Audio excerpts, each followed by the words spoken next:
T20 ವಿಶ್ವಕಪ್ ಗೆದ್ದು ಸತತ 7 ಪಂದ್ಯಗಳಲ್ಲಿ ಸೋತು ಸೊರಗಿದ್ದಂಥ ಟೀಂ ಇಂಡಿಯಾ ಕೊನೆಗೂ ಕೂಡ ಜಿಂಬಾಬ್ವೆಯಲ್ಲಿ ಗೆಲ್ಲೋ ಮೂಲಕ ಸೋಲಿನ ಸರಣಿಗೆ ಬ್ರೇಕ್ ಬಿದ್ದಿದೆ. ಜಿಂಬಾಬ್ವೆ ಏನೋ ವೀಕ್ ತಂಡ ಆಗಿತ್ತು, ಅದಕ್ಕೆ ಗೆದ್ರು ಅಂತ ಕೆಲವರು ಗೇಲಿ ಮಾಡಿದ್ರು ಕೂಡ ಈ ವಿಕ್ಟರಿ ಒಂದು ಪಾಸಿಟಿವ್ ವೈಬ್ಸ್ ಅಂತೂ ಭಾರತಕ್ಕೆ ಕೊಟ್ಟಿರುತ್ತೆ. ನೆಕ್ಸ್ಟ್ ಪಂದ್ಯಗಳಿಗೆ ಕಾನ್ಫಿಡೆನ್ಸ್ ಅನ್ನು ಕೂಡ ಬೂಸ್ಟ್ ಮಾಡುತ್ತೆ. ಆದರೆ ಈ ಮ್ಯಾಚ್ ಆದಮೇಲೆ ಜಿಂಬಾಬ್ವೆಗೆ ವೈಭವ್ ಸೂರ್ಯವಂಶಿ ಅವರ ಬಗ್ಗೆ ಟೆನ್ಷನ್ ಶುರುವಾಗಿದೆ. ಅದು ಯಾಕೆ ಅನ್ನೋದನ್ನು ಹೇಳ್ತೇನೆ. ಹಾಗೆಯೇ VVS ಲಕ್ಷ್ಮಣ್ ಗೇಮ್ ಪ್ಲಾನ್ ಹೇಗಿತ್ತು ಅನ್ನೋದನ್ನು ಕೂಡ ತಿಳಿಸ್ತೇನೆ. ದಯವಿಟ್ಟು ಸುದ್ದಿಯಾನವನ್ನು ಸಬ್ಸ್ಕ್ರೈಬ್ ಮಾಡಿಕೊಳ್ಳಿ. ಭಾರತ ಮತ್ತು ಜಿಂಬಾಬ್ವೆ ನಡುವಿನ ಮೊದಲ T20 ಮ್ಯಾಚಲ್ಲಿ ಆಲ್ರೌಂಡ್ ಪ್ರದರ್ಶನ ನೀಡಿ ಗೆದ್ದು ಬೀಗಿದೆ ಭಾರತ. ಈಸಿ ಟಾರ್ಗೆಟ್ ವೈಭವ್ ಸೂರ್ಯವಂಶಿ ಅವರ ಹೊಡಿಬಡಿ ಆಟಕ್ಕೆ ಒನ್ ಸೈಡೆಡ್ ವಿಕ್ಟರಿನೇ ಆಯಿತು. ಈ ಗೆಲುವು ಸಿಕ್ಕ ಮೇಲೆ ಟೀಮ್ ಇಂಡಿಯಾ ಫ್ಯಾನ್ಸ್ ಸ್ವಲ್ಪ ರಿಲ್ಯಾಕ್ಸ್ ಆಗಿದ್ದಾರೆ. ಇಂಟ್ರೆಸ್ಟಿಂಗ್ ವಿಚಾರ ಅಂದರೆ ಈ ಪಂದ್ಯದಲ್ಲಿ ಗೌತಮ್ ಗಂಭೀರ್ ಇಲ್ಲದಕ್ಕೆ ಪಂದ್ಯವನ್ನು ಗೆದ್ದಿದ್ದು ಅಂತ ಕೆಲ ಅಭಿಮಾನಿಗಳು ಹೊಸ ವರಸೆಯನ್ನು ಶುರು ಮಾಡಿದ್ದಾರೆ. ಭಾರತದ ಸೋಲುಗಳಿಗೆಲ್ಲ ಗೌತಮ್ ಗಂಭೀರ್ ಕಾರಣನ? ಹೆಡ್ ಕೋಚ್ ಗೌತಮ್ ಗಂಭೀರ್ ಅವರ ಆಬ್ಸೆನ್ಸ್ನಲ್ಲಿ ಹಂಗಾಮಿ ಕೋಚ್ VVS ಲಕ್ಷ್ಮಣ್ ಅವರ ಅಡಿಯಲ್ಲಿ ಭಾರತ ಜಿಂಬಾಬ್ವೆ ವಿರುದ್ಧ ಸರಣಿಯನ್ನು ಆಡ್ತಾ ಇರುವಂಥದ್ದು. ಮೊದಲ ಪಂದ್ಯ ಗೆದ್ದ ಮೇಲೆ ಕೆಲ ಅಭಿಮಾನಿಗಳು ಸೋಷಿಯಲ್ ಮೀಡಿಯಾದಲ್ಲಿ ಗಂಭೀರ್ ಅವರು ಇಲ್ಲದಕ್ಕೆ ಭಾರತ ಈ ಪಂದ್ಯವನ್ನು ವಿನ್ ಆಗಿದೆ ಅಂತೆಲ್ಲ ಪೋಸ್ಟ್ಗಳನ್ನು ಹಾಕ್ತಾ ಇದ್ದಾರೆ.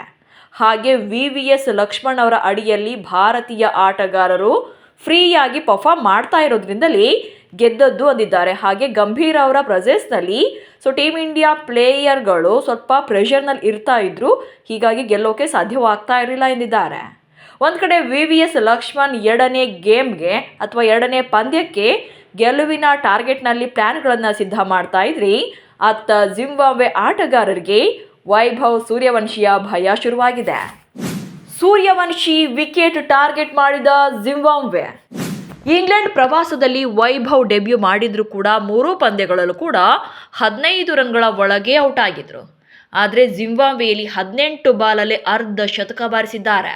ಇದಕ್ಕೂ ಹಿಂದೆ ಅಂಡರ್-19 ವಿಶ್ವಕಪ್ನಲ್ಲೂ ಕೂಡ ಇದೇ ಜಿಂಬಾಬ್ವೆ ವಿರುದ್ಧ 24 ಬಾಲಲ್ಲಿ ಅರ್ಧ ಶತಕ ಬಾರಿಸಿದ್ರು.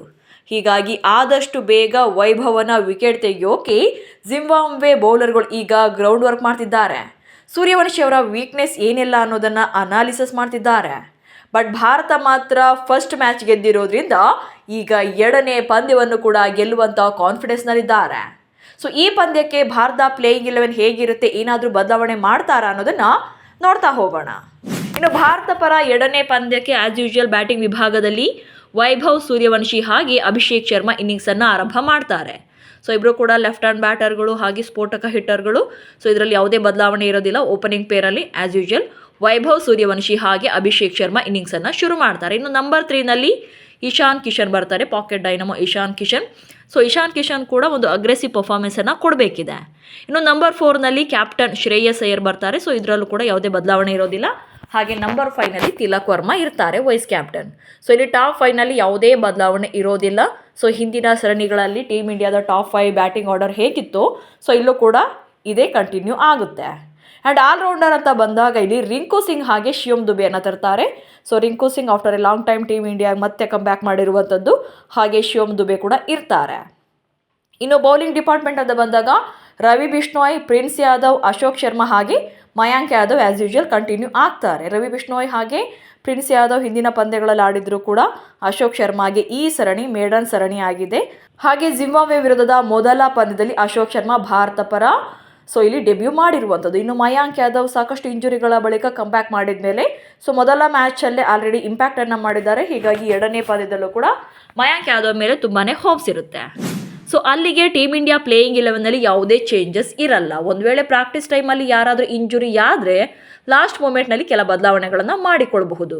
ಒಟ್ಟಿನಲ್ಲಿ ಭಾರತ ಎದುರು ಜಿಂಬಾಬ್ವೆ ವೀಕ್ ಟೀಮ್ ಅನಿಸ್ತಾ ಇದ್ದರೂ ಕೂಡ ಗೆದ್ದಿರೋದ್ರಿಂದ ಟೀಮ್ ಇಂಡಿಯಾ ಡ್ರೆಸ್ಸಿಂಗ್ ರೂಮ್ನಲ್ಲಿ ಸ್ವಲ್ಪ ಪ್ರೆಷರ್ ಅಂತೂ ಕಡಿಮೆ ಆಗಿರುತ್ತೆ. ಹಾಗೆ ಮುಂದಿನ ಪಂದ್ಯಗಳು ಕೂಡ ಅದೇ ಕಾನ್ಫಿಡೆನ್ಸ್ನಲ್ಲಿ ಗೆಲ್ಲುವ ಮೂಲಕ ಮತ್ತೆ ತಮ್ಮ ಅಜೇಯ ಜರ್ನಿಯನ್ನು ಶುರು ಮಾಡೋಕ್ಕೆ ಪ್ಲ್ಯಾನನ್ನು ಮಾಡಿಕೊಂಡಿರ್ತಾರೆ. ನಮಸ್ಕಾರ.